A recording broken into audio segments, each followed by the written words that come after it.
Okay mga kababayan, ito yung rally ng PDP, mga kababayan, na puno ng galit. Bawat isa sa kanila po mga kababayan, mula dating presidente hanggang sa mga tumatakbong senador, punong-puno po sila ng galit mga kababayan. Gumanti po sila sa sinabi ni Pangulong Bongbong Marcos. Opo.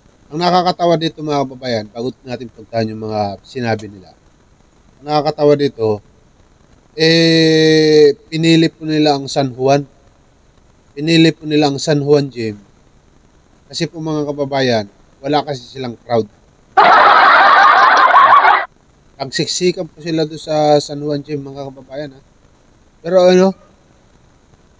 rally ang kanilang event.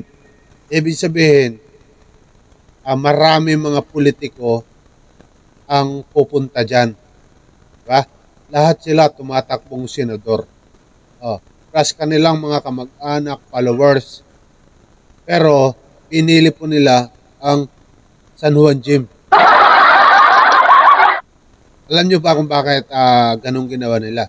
Kasi nga po, mas pinili nila yung ganyang kaliit na binyo kasi pag sobrang laki, halimbawa katulad ng Liwasan Bonifacio, halimbawa, kapag ganyang kalaki man lang ng konti, hindi na po sila mapapansin yan. Magmumukha po silang kawawa, kasi wala nga silang crowd, diba? Wala silang taga-suporta, kaya mas pinili nila yung maliit na lugar para doon sila mag-rally, mga kababayan. Diba? Hindi katulad sa administrasyon na sobrang laki. Kahapon, tingnan nyo naman doon sa may Iloilo. Diba? Sobrang pasasalamat ng mga tumatakbong senador sa alyansa ng Bagong Pilipinas. Kasi sobrang laki. Talagang napuno pa nila yan mga kababayan. Kaya salamat sa mga taga Iloilo. Salamat sa inyong suporta. Sobrang saya ng mga politiko kahapon dyan. Kay punong-puno man yung pinaka-arena na naman ng Iloilo. Samantalang ang mga diputa, yung mga PDP, gym na nga lang, kukunti lang Ano ba alam mga kababayan yung event ng PDP kahapon dyan sa San Juan? Kwarto lang yan. Kwarto lang yan. Di pa napuno. Wala kasi silang wala silang crowd. Wala pa nga 50 yung pumunta doon mga kababayan. Wala pa 50 yung crowd. Oo. Kaya sobrang liit talaga mga kababayan. Yan naman ang kaibahan kapag presidente, alyansa ng Bagong Pilipinas ang nag-rally talagang punong-puno yan sa mga arena.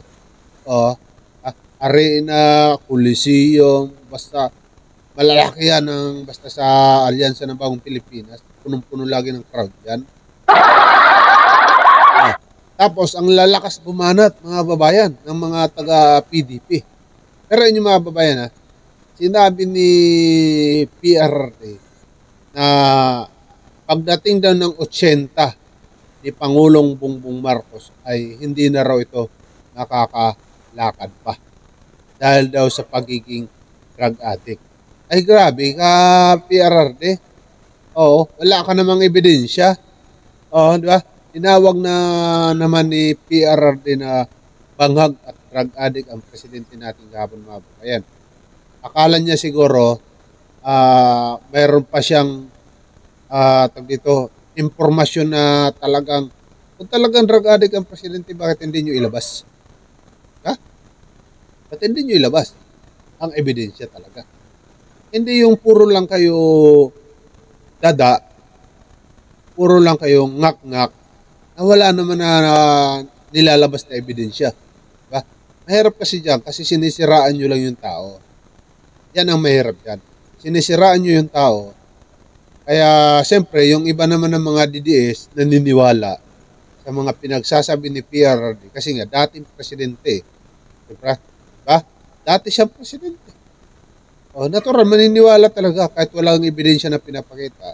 Sabihin lang ni PRRD, pangangak yan, babaero yan, drug addict yan. Wala maniniwala talaga sa mga babayan. Yan ang problema dyan. Pero hindi naman kami mga uto-uto para paniwalaan yung mga pinagsasabi ni PRRD agad-agad na wala namang pinapakitang ebidensya. Diba? Tapos, sabi naman ni Vic Rodriguez mga babayan, si Vic Rodriguez naman mga babayan, sabi niya, paano ako naging delivery ng suka?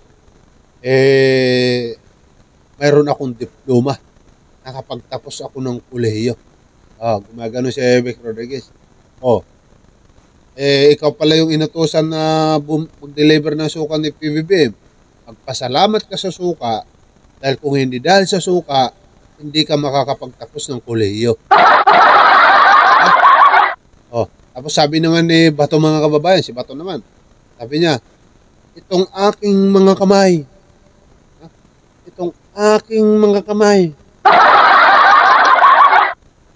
madudumihan ito. Uulit-ulitin ko para madumihan, para lang ipagtanggol lang ating mga kababayan.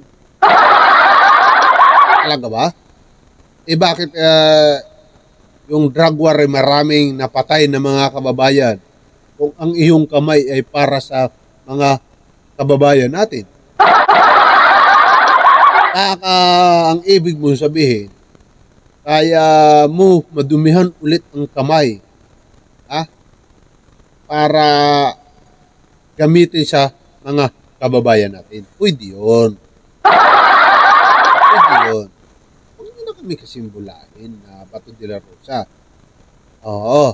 Napakarami mong pananagutan sa batas. JK, ilang mga inosenteng kababayan natin ang napatay dahil sa JK na yan. Ultimo mga sanggol, mga maliliit na mga kabataan ay tinamaan ng ligaw na bala. Yan ba ang sinasabi mong mga kamay na malinis?